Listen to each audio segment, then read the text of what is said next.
Joining us online is Douglas Carswell, currently running Mississippi's free market think tank. Douglas was previously a member of British Parliament. He represented Clacton in Parliament for 12 years. He was the first ever MP for UK Independent Party. That's the forerunner of Nigel Farage's Reform Party.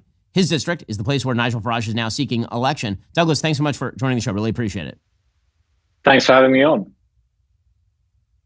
So please explain what the hell is going on with the Conservative Party in the UK. It's absolutely confusing to me. They've won multiple elections running, and now they are just imploding. So what is the story? Yeah, 5 years ago, Boris Johnson was elected with a massive Conservative majority, the largest majority they've had since the days of Margaret Thatcher. And today they face electoral annihilation. In fact, on July 4th, they're having an election in Britain, and some people suggest that they will lose all but a handful of seats. So what's going on? Fundamentally, Ben, the British Conservatives were elected as Conservatives, but have governed as left-wing versions of Britain's sort of version of Nancy Pelosi.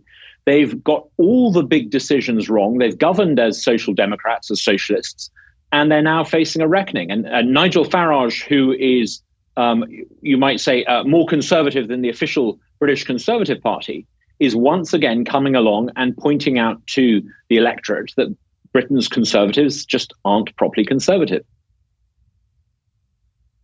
So, Douglas, there was this brief moment in time when Liz Truss was put up as prime minister. She lasted a very short period of time. There was a lot of criticism of her economic plans in particular. I looked at those economic plans and I thought I didn't really see a major problem with the economic plans. Yeah. And then she was quickly ousted in favor of Rishi Sunak.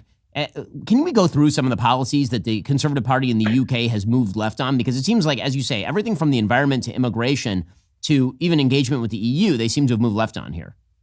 Yeah. The two big fundamental self-inflicted wounds in Britain, the two fundamental failures of the Conservative government were, number one, lockdowns. They introduced an incredibly stringent lockdown regime, more stringent than the worst sort of Californian lockdown regime.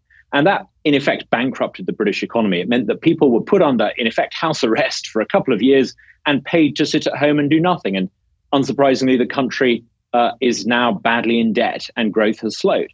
The second self-inflicted wound that the British Conservatives have inflicted is green energy. They've basically priced the UK economy out of the global markets by insisting that people in Britain use supposedly renewable energy. There's just not enough of it. So energy prices have gone through the roof. So Britain is now in dire economic straits. Now, to respond to those self-inflicted economic wounds, the British Conservatives then compounded their errors by two fatal things. They number one, printed money like socialists do to try to stimulate growth. That has caused massive inflation and destroyed living standards for the middle classes. Secondly, in the belief that open border immigration policy would stimulate economic growth, they've allowed in huge numbers of people from parts of the world that frankly don't have a great deal economically to contribute. So per capita GDP in Britain has actually declined on the back of this mass influx of mass immigration. So they've done two catastrophic things. They've compounded the errors. And I would say the fifth thing they've got fundamentally wrong, they had power and were in a position to dismantle the administrative state, to take on that alphabet soup of agencies in London that, like in DC, control people's lives. They failed to dismantle the administrative state, and now the administrative state is dismantling them. Boris Johnson was unseated in a coup d'etat brought about, in effect, by permanent officials, orchestrated by officials. So I think that's a warning for American conservatives. If you win a majority and you don't use it, you will end up like Britain's conservatives.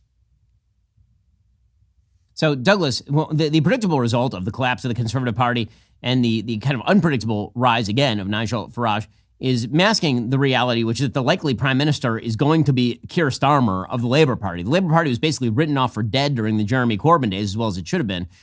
Keir Starmer has posed himself as a moderate Labourite. What is the actual story with Keir Starmer?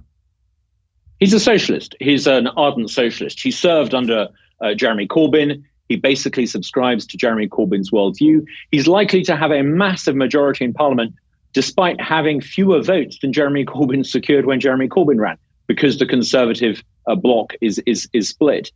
I think fundamentally the next Labour government will reduce the country to economic ruin because it will bankrupt the country. They have plans to to borrow even more than the Conservatives have.